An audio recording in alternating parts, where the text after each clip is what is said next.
There are moments in politics when power doesn't disappear all at once. It flickers. Not with an announcement, not with a resignation, but with silence. And according to multiple media analysts, this week marked one of those moments for Donald Trump. Because for the first time in years, something fundamental appeared to break.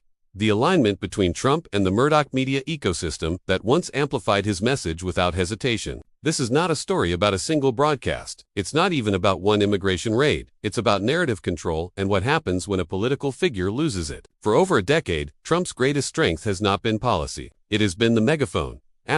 Fox News, The New York Post, and allied conservative outlets formed a feedback loop that shaped how millions of Americans interpreted events. When Trump spoke, the network echoed. When controversy erupted, the framing followed. But analysts now say that loop may be fracturing. The trigger, according to commentators, was the growing media backlash surrounding an aggressive ICE enforcement operation that critics described as resembling a war zone, a phrase that notably emerged, not from activists, but from conservative commentators themselves. Reports and footage circulating online showed scenes that even right-leaning audiences found difficult to reconcile with traditional land order messaging. The issue wasn't enforcement itself, it was optics, scale, and setting. What made this different, analysts argue, is that the fallout didn't come primarily from the left. It came from inside Trump's own media ecosystem. Several Murdoch-owned outlets began shifting tone.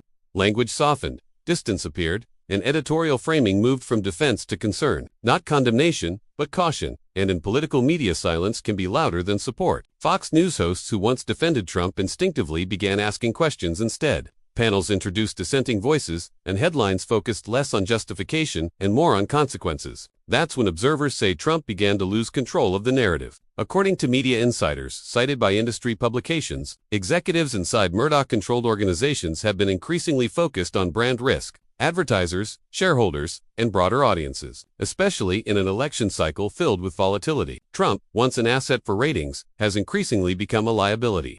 Not because of ideology, but because unpredictability doesn't sell stability. The ICE war zone coverage marked a breaking point for some conservative viewers, including faith-based communities, suburban voters, and older audiences who reportedly expressed discomfort with the imagery and rhetoric. That overlap matters because Murdoch media doesn't exist to serve one politician. It exists to serve its audience, and when that audience fractures, strategy changes. Trump's reaction, according to multiple reports, was immediate and visceral. He took to social media, criticizing media figures by name, accusing networks of betrayal, and encouraging followers to abandon Fox in favor of smaller, more loyal platforms. But analysts point out a major problem. Fox News is not just a channel, it's infrastructure. It plays in airports, hospitals, waiting rooms, gyms, and living rooms across America, reaching passive viewers who don't actively seek political content but absorb it anyway. Alternative platforms don't have that reach, and by attacking Murdoch media publicly, Trump may have severed his own distribution channel. That's not ideology, that's math. Behind the scenes, reports suggest Murdoch executives were already repositioning. Editorial boards began emphasizing institutional conservatism over personal loyalty, and business-first logic replaced movement politics. The message was subtle but unmistakable. Trump is no longer untouchable. Coverage from outlets like the New York Post reportedly shifted from celebratory to skeptical, while the Wall Street Journal's editorial tone leaned toward concern over stability, legality, and economic impact. For donors, that matters, because major Republican donors don't take cues from rallies,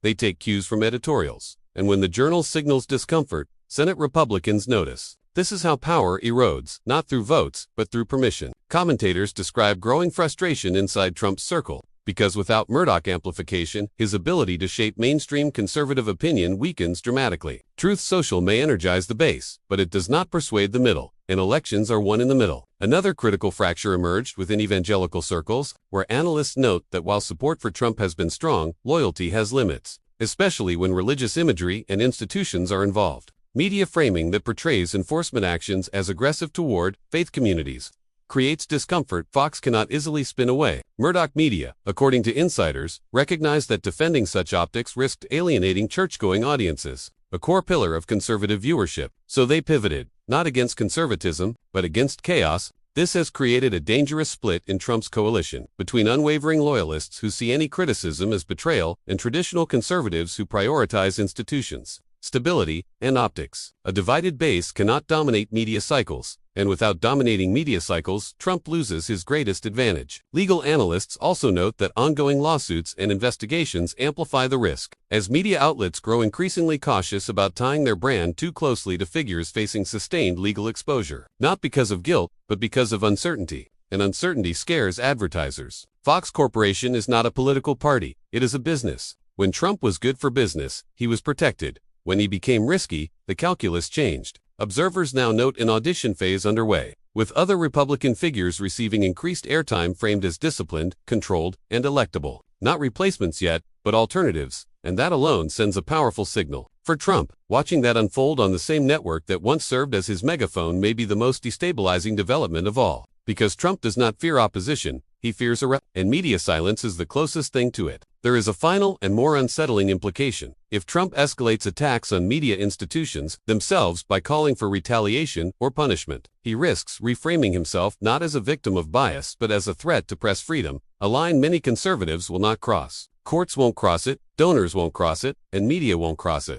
At that point, even long-standing allies step back. What we are witnessing is not a sudden collapse, but a slow uncoupling. Trump remains powerful. He still commands loyalty, but he no longer commands the system. And in modern American politics, power without amplification fades quickly. The so-called ICE war zone wasn't just a policy controversy. It was a media rupture, a moment when Murdoch media chose institutional survival over personal loyalty. Whether Trump adapts or doubles down will determine what comes next. But one thing is already clear. When the camera turns away, the shouting doesn't stop. It just stops mattering.